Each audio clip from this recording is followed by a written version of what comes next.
Destiny 2 was released as the predecessor to Destiny 1 back in 2017. It's a first-person shooter with MMO elements including patrol zones where you'll see other players, and campaign story missions that you can do solo or in a fire team.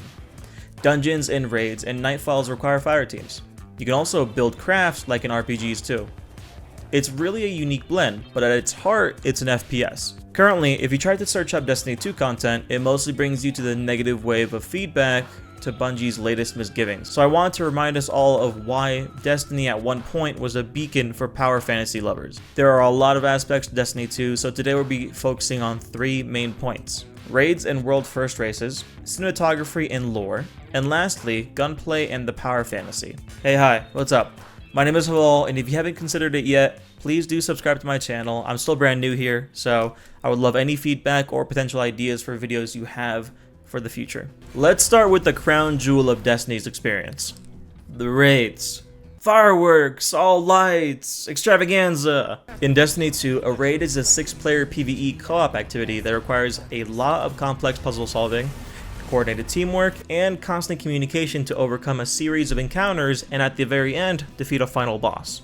Raids lack objective waypoints and feature mechanics that will instantly kill the entire team if not executed correctly, often leading to the entire team being wiped if one player loses their role. These high-stakes endgame activities offer unique, powerful loot and are like the pinnacle of co-op gameplay in Destiny 2.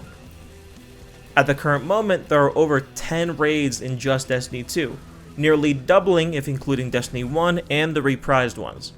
Now, world first races are a spectacle. Every time a new raid comes out, like Salvation's Edge, hundreds of thousands of players tune in to watch fire teams complete these raids in under 10 hours. These races aren't just speedruns. They're communal rallies where Twitch streams, Discord servers, and social media buzz to life as fire teams coordinate things like sleep schedules, raid strategies, and spend hours troubleshooting raids. A fan on r/Destiny the game summed it up to, "I was curious of the winners and the times of every world's first team, tracing the legacy through posts archived and updated with every race. Every world first adds another layer to Destiny's shared storytelling, making the players briefly like the actors of the game." As I was researching, I came across 2 really cool resources. One is this Reddit post by YapZ 6 years ago, and it is a full breakdown of what raids are, what they provide, and it really gives you a raiding 101. I personally thought it was awesome how many examples they gave and how they even provided general terminology for raids, and I think it was a good resource for new players that are trying to get into raids. The other resource that I came across was from an article on The Medium, made over 10 years ago. The article pretty much explains how Destiny raids are teaching players how production teams work in the real world. The pre-planning, the skill required, and the lack of initial environment knowledge are some points that Juan, I hope that I said that right, finds parallels in, and I highly recommend this 10-minute short read. It's an interesting point of view to what raids are and how they contribute to real-world activities. Heads up, I'll be linking these 2 sources in the description for you to peruse after watching this, and if I could figure out how to do it on YouTube, there should be a little thingy right there for you to look at it. From its beginnings, Destiny framed itself as a mythic science fiction, and the result, a universe that's half fairy tale, half a space opera with a ton of alien moonscapes, and a traveler that just hangs in the sky like a god watching over you the entire time. In 2021, Wired did a coverage of the art team at Bungie talking in depth on the whole process from creating visually appealing concept art to in-game designs. These names suck, but in that interview, Sheik Wong, the art director at Bungie, revealed how, "I don't think people know how close player faces were to being cut in the original Destiny. It was very much a passion project between a few individuals to stand that up and make it happen. Environments like Old Russia, Io, the Dreaming City, and the Ascendant Plane aren't just randomly placed areas. They're places with mood, stories, and visual layers that invite players to linger and explore their intricacies even more. I can't tell you how many times me and my friend would just stay for hours in one area just to explore what it has to offer.